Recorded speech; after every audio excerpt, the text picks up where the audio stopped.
मसीह यस्सु में आप सबकी सलामती हो। डियर व्यूवर्स, उम्मीद करता हूं आप सब खैरियत से होंगे। कलाम मुकद्दस की कौन सी वो आयात हैं जो इब्लीस चाहता है आप ना पढ़ें। आए व्यूवर्स, मेरे साथ निकालें खुदा के कलाम में से इफ्सियों का खत और इसका छठा बाब और इसकी 11 ta 17 आयात तक हम पढ़ेंगे। खुदा के सब हथियार बांध लो ताकि तुम इब्लीस के मंसूबों के मुकाबला में कायम रह सको, क्योंकि हमें खून और गोश्त से कुश्ती नहीं करना है, बल्कि हुकूमत वालों और इख्तियार वालों और इस दुनिया की तारीकी के हाकिमों और शरारत की उन रूहानी फौजों से जो आसमानी मुकामों में हैं। इस वास्ते तुम खुदा के सब हथियार बांध लो ताकि बुरे दिन में मुकाबला कर सको और सब कामों को अंजाम देकर कायम रह सको। बस सच्चाई से अपनी कमर कसकर और रास्तबाजी का बख्तर लगाकर और पाँव में सुलह की खुशखबरी की तैयारी के जूते पहनकर और उन सब के साथ ईमान की सिपर लगाकर कायम रहो, जिससे तुम उस शरीर के सब जलते हुए तीरों को बुझा सको और नजात का खुद और रूह की तलवार जो खुदा का कलाम है ले लो। पाकलाम का पढ़ा जाना सुना जाना बाइस से बरकत हो। खुदा के कलाम में से यकूब का आम खत और इसका चौथा बाब और इसकी 7 और 8 आयात 2 आयात हम पढ़ेंगे। बस खुदा के ताबिया हो जाओ और इब्लीस का मुकाबला करो तो वो तुमसे भाग जाएगा। खुदा के नजदीक जाओ तो वो तुम्हारे नजदीक आएगा। ए गुनाहगारो, अपने हाथों को साफ करो और ए दो दिलों, अपने दिलों को पाक करो। पाकलाम का पढ़ा जाना सुना जाना बाइस से बरकत हो। खुदा के कलाम में से पतरस का पहला आम खत और इसका 5वां बाब और इसकी 8 और 9 आयत 2 आयात हम पढ़ेंगे। तुम होशियार और बेदार रहो। तुम्हारा मुहालिफ इब्लीस गर्जने वाले शेर बब्बर की तरह ढूंढता फिरता है कि किसको फाड़ खाए। तुम ईमान में मजबूत होकर और ये जानकर उसका मुकाबला करो कि तुम्हारे भाई जो दुनिया में हैं ऐसे ही दुख उठा रहे हैं। पाकलाम का पढ़ा जाना सुना जाना बाइस से बरकत हो। अंजील मुकद्दस में से मेरे साथ निकालें मत्ती की अंजील और इसका चौथा बाब और इसकी 10 और 11 आयत 2 आयात हम पढ़ेंगे।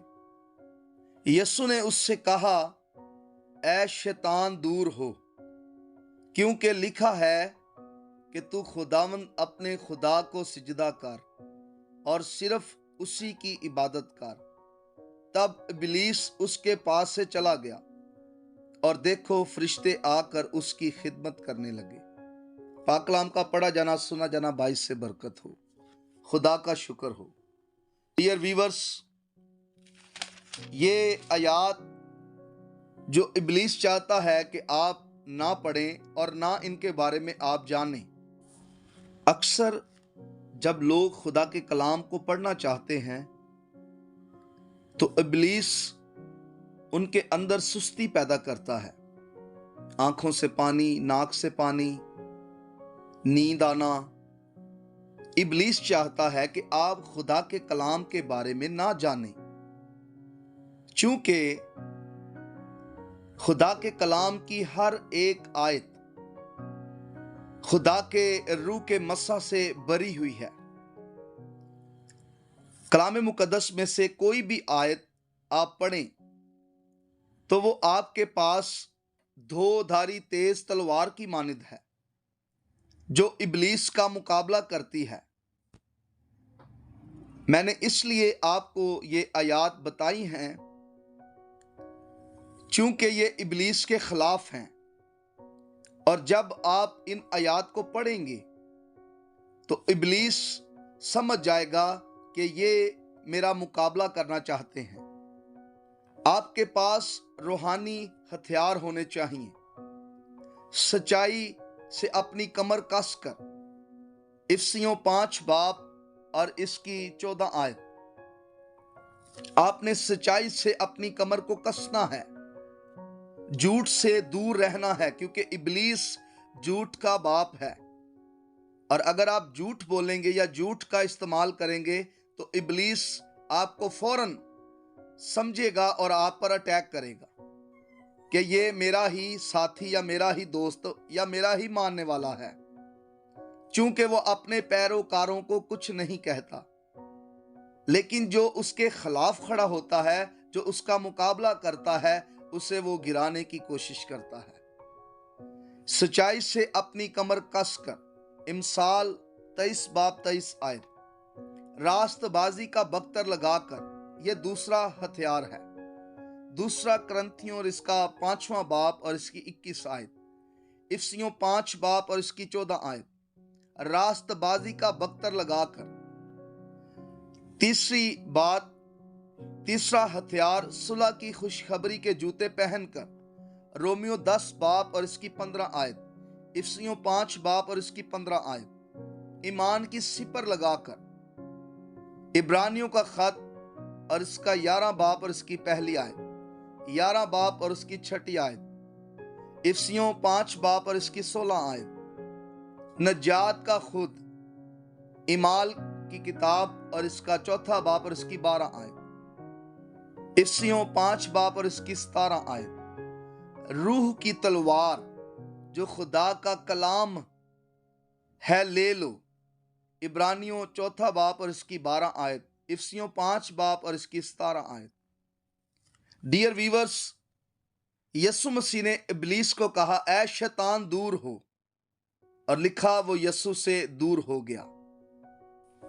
यीशु मसीह ने जो हथियार इस्तेमाल किया वो था खुदा का कलाम, जो 2 धारी तेज तलवार है। यीशु मसीह ने रेफरेंस दिया और कहा, लिखा है कि तू खुदावंद अपने खुदा को सिजदा कर और सिर्फ उसी की इबादत कर। और 11वीं आयत में लिखा है, तब इब्लीस उसके पास से चला गया और देखो फरिश्ते आकर उसकी खिदमत करने लगे। तो यीशु मसीह ने हमें भी ये हथियार दे रखे हैं। सच्चाई, रास्तबाजी, सुलह की खुशखबरी के जूते, ईमान की सिपर, नजात का खुद, रूह की तलवार जो खुदा का कलाम है। और कलाम मुकद्दस में यकूब का आम खत जो हमने उसके 4 बाब में पढ़ा, बस खुदा के ताबिया हो जाओ, इब्लीस का मुकाबला करो तो वो तुमसे भाग जाएगा। आज कुछ दौलत के ताबिया हैं, कुछ अपने कारोबार के ताबिया हैं, कुछ दुनियावी चीज़ों के ताबिया हैं, कुछ दुनियादारी के ताबिया हैं, कुछ ऐशो इशरत आराम के ताबिया हैं, अपने कंफर्ट जोन के ताबिया हैं। ना वो दुआ में वक्त गुजारते हैं, ना वो खुदा के कलाम को पढ़ते हैं जो उनका हथियार है। चूंकि हम मत्ती की अंजील 4 बाब में 10-11 आयत में ये पढ़ चुके हैं कि यीशु मसीह ने जो हथियार इस्तेमाल किया, जो बोला, वो था कलाम। तो हमने अगर इब्लीस का मुकाबला करना है तो हमें खुदा का कलाम जो 2 धारी तेज तलवार है, रूह की तलवार है, सच्चाई है, सिपर है, ढाल है, हमें इस खुदा के कलाम को बोलना है, इस्तेमाल करना है। इब्लीस, शैतान, मकार आपसे दूर हो जाएगा। इसलिए पतरस फरमाते हैं, होशियार और बेदार रहो ताकि इब्लीस का मुकाबला कर सको। अगर हम सुस्त होंगे, अगर हम दुनियावी चीज़ों में ज़्यादा ध्यान करेंगे तो हम इब्लीस के कब्ज़ा में हैं, और जो उसके कब्ज़ा में हैं उन्हें वो कुछ नहीं कहता।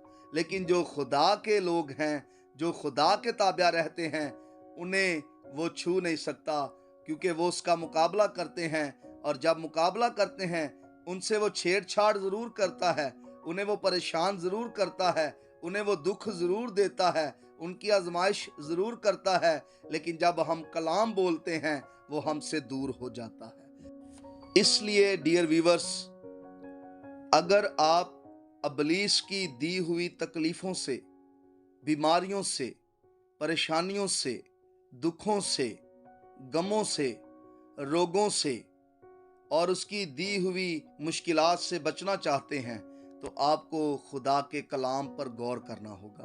अक्सर ये देखा जाता है जब कोई परेशान होता है वो 23 ज़बूर पढ़ना शुरू कर देता है, वो ज़बूर 91 पढ़ना शुरू कर देता है। डियर व्यूवर्स, आप खुदा के कलाम में से कोई भी आयत पढ़ें, हर आयत खुदा के पाक रूह की आग से भरी हुई है। हर आयत दो धारी तेज तलवार की मानिंद है जो इब्लीस के टुकड़े टुकड़े कर सकती है। मेरे अजीजों, हमें कलाम पढ़ने की ज़रूरत है, खुदा के कलाम पर गौर करने की और अमल करने की और उसको अपने दिल में रखने की ज़रूरत है। तो इब्लीस आपका मुकाबला नहीं कर सकता, वो आपसे भाग जाएगा। इन आयात को पढ़ें, इनको दिल में रखें, हर रोज़ बाइबल पढ़ें, हर रोज़ यीशु के कदमों में आएं, हर रोज़ कलाम बोलें। वो आपसे दूर हो जाएगा, जैसे वो यीशु से दूर हो गया, आपसे भी दूर हो जाएगा। God bless you.